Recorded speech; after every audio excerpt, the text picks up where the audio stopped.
All right, Rebekah, Woo. come on. I'm going. Push the pace. I'm trying. Push the pace. I'm so tired. Why are you tired? I mean, I had breakfast. I had a Pop-Tart. Just a Pop-Tart? Yeah, for the sugar. Oh, no. That might be your problem right there. Why? Well, if you want the answer, you're gonna have to watch City Pulse, coming up next.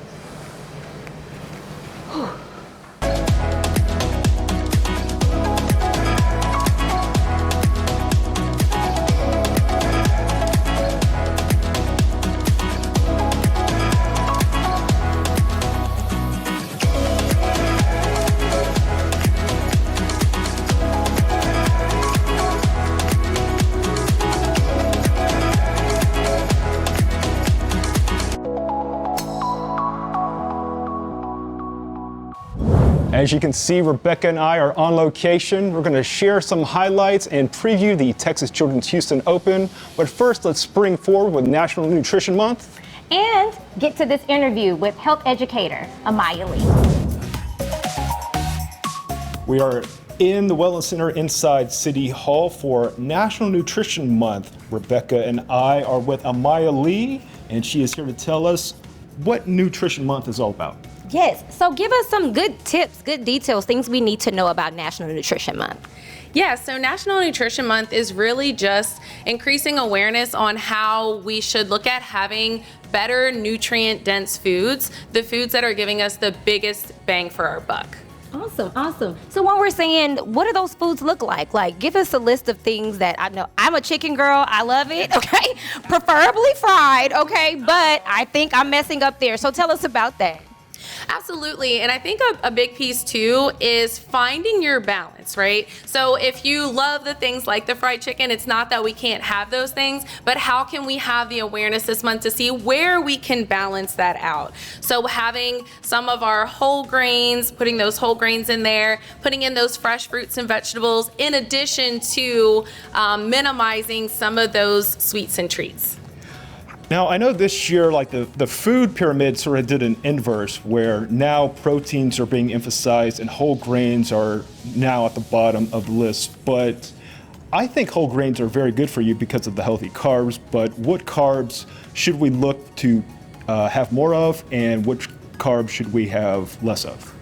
Yeah, great. Thank you so much for bringing that up. So really a lot of why the food pyramid was kind of flipped upside down is because even though whole grains are good for us, too much whole grains could result in us having elevated blood sugar levels. And so we still want to have those healthy grains, but maybe choosing some of the complex carbs like your quinoa, brown rice, wheat bread options versus the white bread, white rice, and white pasta.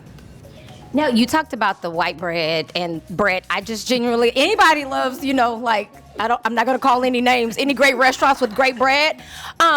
Again, what can we substitute for those things? Because I know I like the bread, but what can I put in that place? So actually a cheat code is if you can have some fiber first. So one of my go-tos is to ask for the side salad, not the appetizer salad, because that'll run your pockets, right? But like, even if you still get your regular entree, add an additional side of that side salad, have it come out first, eat your salad, and then that's gonna help you better regulate your blood sugars if you choose to have a piece of the bread as well. I like that, I like the tips. Okay, so say I'm coming to you off the street. You are a health educator with the City of Houston, and I want to make my nutrition plan. Like, where do I start from? I know that, the foundation, it starts with food. Yeah. But if I'm going to a grocery store, is there, some tips on how we should shop? I got you. So the template that I always recommend folks to use is think of designing the meal, right? So half of the plate being non-starchy vegetables. So that's like your dark leafy greens like your kale and spinach, broccoli, cauliflower, grilled peppers and onions type of thing. Of the other half of your plate, making 1/4 of that your protein, so that could be your chicken, maybe it's even your fried chicken because we've got that balance on our plate. Then the other final 1/4 of our plate, that's the grain. So maybe that's a piece of bread, maybe that's some brown rice or quinoa, but really just thinking of If you have your plate, half of that we're filling up on the fiber with those non-starchy vegetables, and on the other half we're dividing that between our protein and our carbs.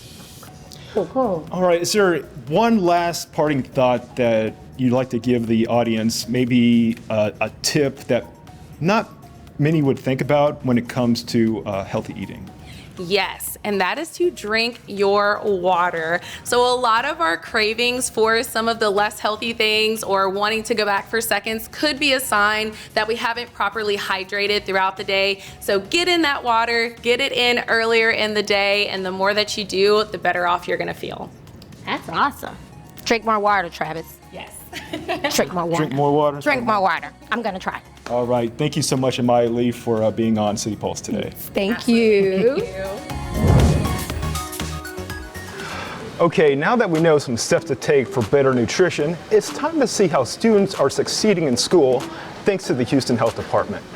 It's a powerful reminder of what we can accomplish when all of us, the medical community, the private sector, the school district, come together with one outcome-based goal, and that is the betterment of our children. We believe that access to clear vision unlocks learning, confidence, and opportunity for students.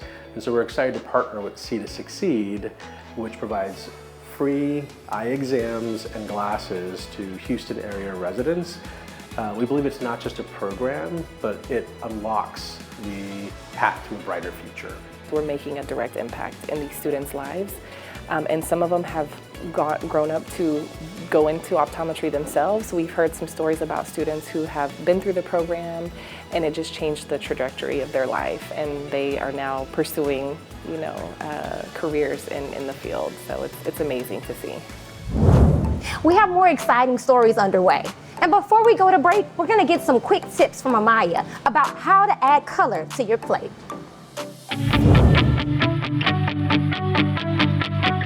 Hi, my name is Emya Lee. I'm a health educator for the City of Houston's HR Wellness team. And today I want to be telling you a little bit about how you can add some color to your plate.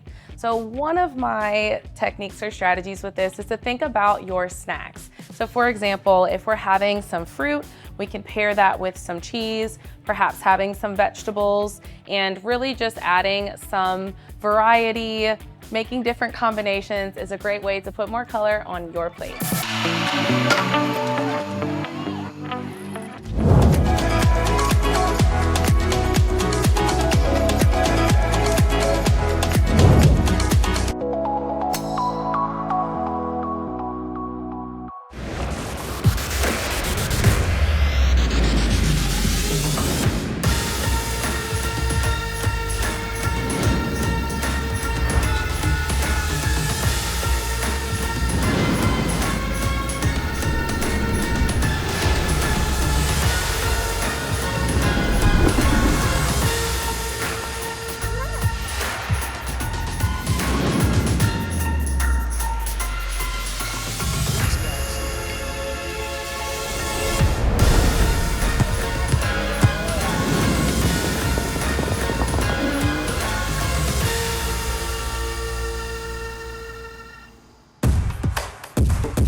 Houston 2026 es más que un torneo, es un movimiento, una celebración de todo lo que nos une.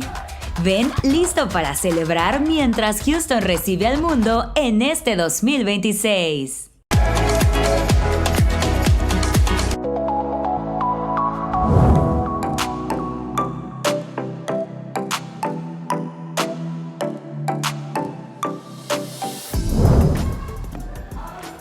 Welcome back to City Pulse. This next story takes us to Houston's East End and Bayou Dogs.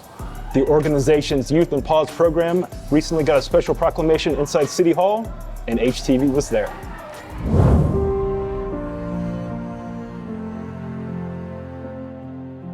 So today, Bayou Dogs was acknowledged with a proclamation by Councilmember Joaquin Martinez. Since 2010, Bayou Dogs has been serving Houston's East End, raising awareness about persistent animal welfare challenges in our community, including overpopulation, neglect, and abuse. You know, we come out here to support the fact that we're preparing the better way for tomorrow. Their Youth in Pause program is an education program that helps build empathy, compassion, and responsibility in the community in children. Oh, because we are addressing the root problems through education, and so we're investing in our youth to improve our community in the future. My favorite part about Barrio Dogs is getting to work with a real Barrio dog. Seeing the kids later in life telling me that they remember Barrio Dogs when we came to their school. Going out to the neighborhood, seeing the strays and turning the street dog into the home dog and, you know, the homeless dog into a forever home dog. Ultimately, what we're trying to do is change culture in our community, change conditions in our community where people live healthy lives.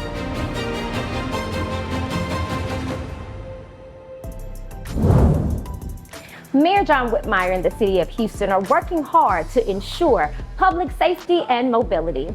You know how? By cleaning streets. Let's listen to Metro and let them explain. It's a combination of providing cleaner streets, which avoid delays and also can remove potential hazards off the road.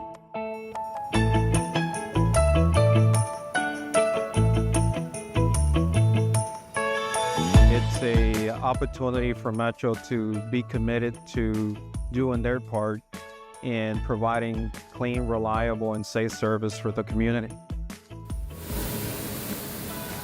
It's something that no other agency does at this level.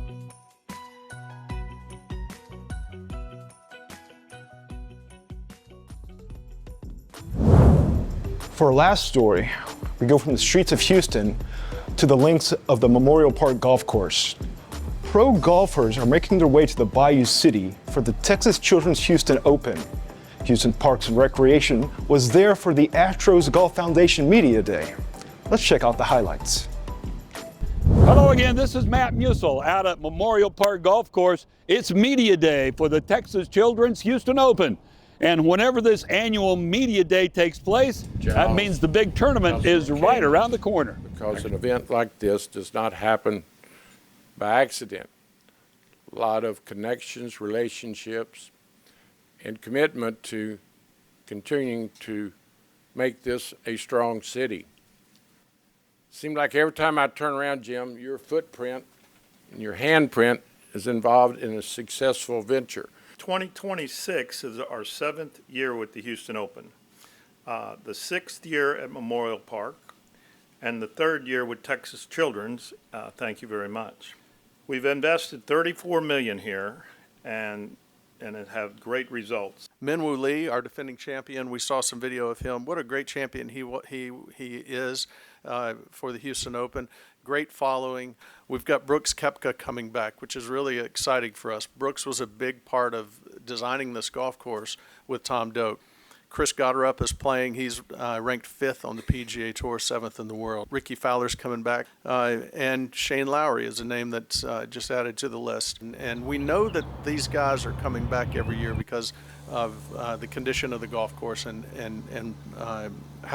because we get better every year. There's going to be a select number of the players this year that are going to be wearing special cleats that were designed and inspired by our very own patients. It's a great way to draw attention to how some of the smallest artists can make some of the biggest impact in the world.